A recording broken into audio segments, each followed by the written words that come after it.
Amazon's Rings of Power is getting so many negative reviews that Amazon has decided to pull the plug on user reviews and implementing a new 3-day pause for any reviews of the show based on the fact that right now it's not going the way they want it to.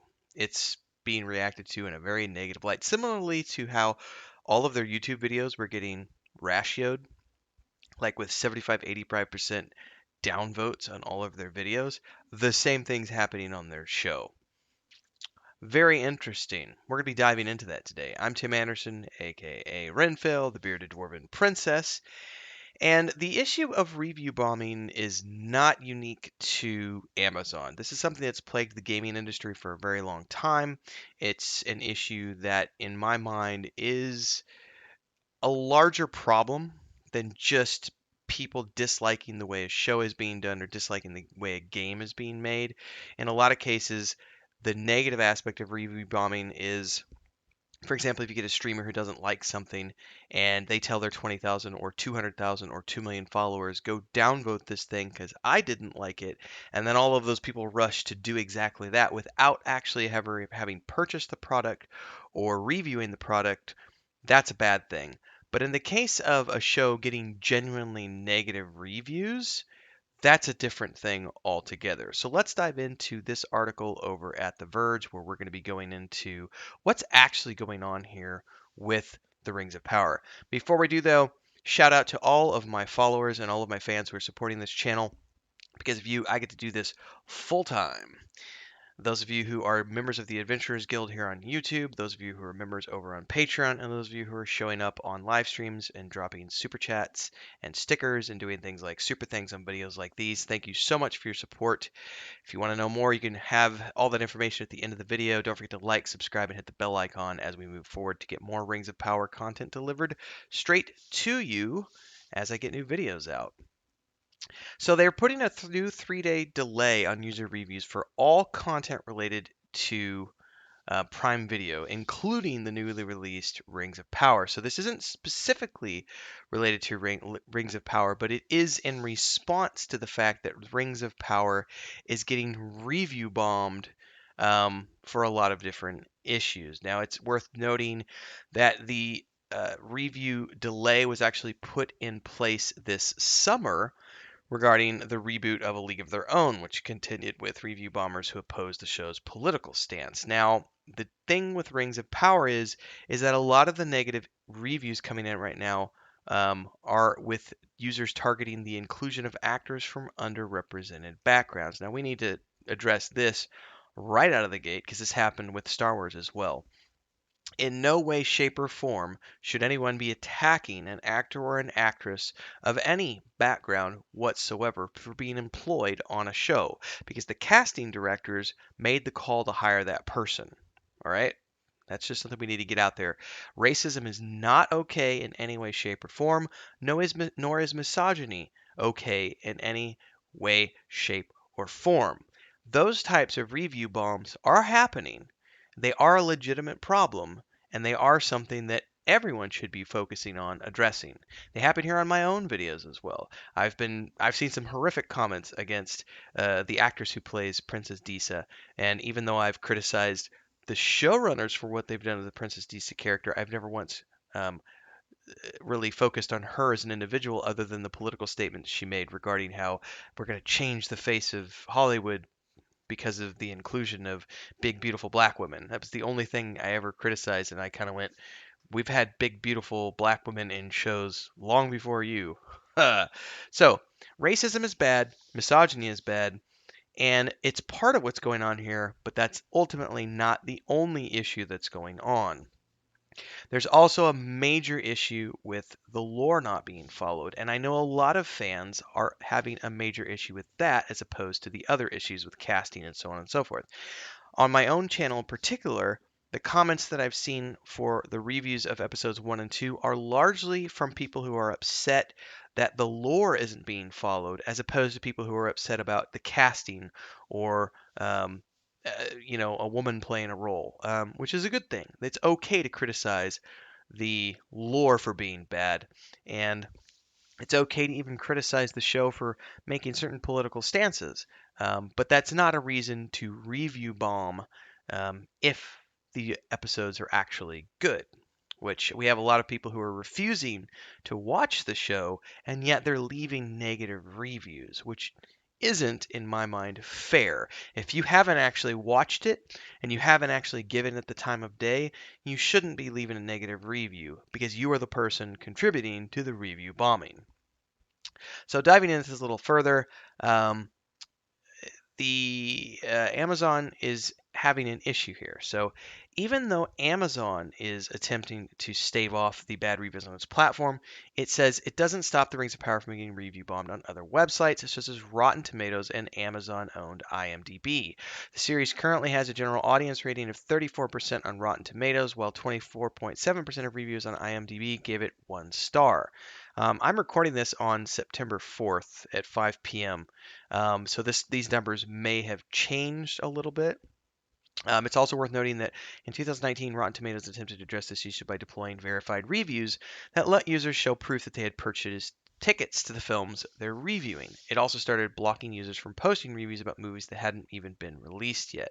Obviously, this doesn't help with TV reviews. This is also the issue that plagued Steam for many, many years with video games, and Steam did attempt to address the issue with better policing because there was an issue with people review bombing games that they had never actually purchased or games they had just been told to review bomb. So what's interesting to me is that if you really dive into the reviews that are going around about the show, by and large, I would say that most of the complaints that people have about the lore are legitimate complaints.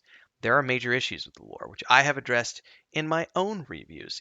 And when you start looking at the issues beyond that, these are issues that aren't really about the show per se, but about people's perceived reasonings or perceived things about the way the show needs to be portraying certain elements of things. And let me put this into perspective really quick. My wife has never read the book. So those of you who know Christina, who have seen her on my streams and seen her in my videos, my wife is a Mexican, beautiful brown woman. She's a Latina. Um, and we were watching Rings of Power. She's never read the books. Never read the books. She's only ever watched the Peter Jackson films, the Hobbit films, the Lord of the Rings films. We were watching Rings of Power, and the first two of the things that she asked were, "Why do none of the elves have long hair?" and "Why is there a brown elf?" I don't understand this. I thought all elves were supposed to be white because even though she's never read the books, she has gone online and she has read things about the lore and the mythology of the Lord of the Rings. And she doesn't necessarily know the background of it like I do, the fact that it's an Anglo-Saxon mythology and it was written from the perspective of an Anglo-Saxon point of view. But even my wife, who is a brown-skinned woman, had the question of why is there a brown-skinned elf? I didn't think there were brown-skinned elves in Middle-earth. And I went, "Ah, honey, you have just touched on a very sensitive topic that many people are taking issue with. And this has nothing to do with racism. This has to do with the fact that we've taken an Anglo-Saxon mythology and quote unquote modernized it for the current generation that we live in by putting something into it that very much is a political statement, whether the showrunners want to admit it or not." And I have nothing but respect for the actor who is playing Arondir, especially having watched the first two episodes of the show. I find his character intriguing because I didn't know who he was going to be, and having him be this sort of elven sheriff is actually something I'm intrigued by. I still don't like the fact that he has short hair, but I don't find myself concerned with the fact that he is a brown skinned person. His portrayal of an elf, for me, is believable, and that is at the core of what it is. I think the right people getting cast for the role are the right people regardless of their skin color. And I've made this statement many times in the past that I could give two shits if Princess Disa's actress was a black woman or not. It's the statements being made about how she's going to save the world because of the diversity that she's bringing to the role, and then the issue with no beard, because as we know, all dwarven princesses have beards. So those issues aside, people taking issue with the time compression, like me, people taking issue with the fact that Celeborn isn't in the picture. Where's Galadriel's daughter? That's kind of important for this part of the timeline. The idea of like Sauron is marking his victims, and where are all of her other brothers? And these are lore issues that are legitimate complaints from fans of the books who were told in the beginning that the Rings of Power was going to be a heavily it was going to be this Lord of the Rings show. And then what we got was a statement several trailers in that, oh yeah, actually no, it's just inspired by the works of J.R.R. Tolkien.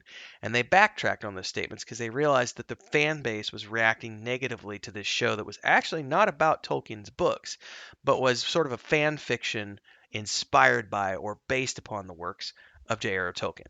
So I would urge all of the people who have this gut reaction to go out there and review bomb the show to simply think of it this way.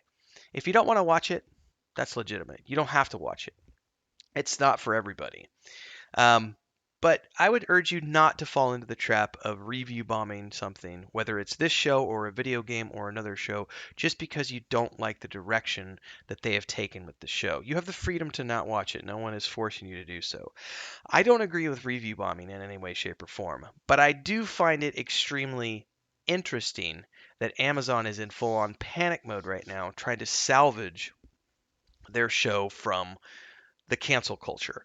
And I kind of look at this and go, Amazon, you kind of did this to yourself because you definitely didn't respect the lore of the books. You accepted pitches from a lot of different people on ways to monopolize and use this IP in a way that would generate the most amount of profit. You accepted a pitch from these two showrunners and you ran with it, right? You have to accept the responsibility of those actions, Amazon. This is part of what's going on here. You're facing a backlash to your decision, and now you're in panic mode trying to say, "Hang on a second, all reviews that are negative are now going to be policed because we got to make sure that only the legitimate bad reviews are getting through." I mean, I get it. I do get it. I understand the issue with blanket cancel culture and blanket review bombs from bots and other things. I totally get that, but it's not a good look for you, Amazon, when it's within the first couple of days after your show has been released. You know, food for thought. Love to hear your thoughts and comments below. Drop them down there in the comments. And again, like, subscribe, hit the bell icon if you want more videos like this as I continue to rant about the Rings of Power and review the Rings of Power on my channel. And if you would like to support, there's a lot of ways you can do. So one of the ways is to drop a super thanks on this video, join as a member of the Adventurers Guild, tune into a live stream, and do super thanks and super chats. And don't forget, you can also go over to Patreon and join that way. Links are down below. Thanks to all of you who are supporting. Until next time, happy viewing, everyone.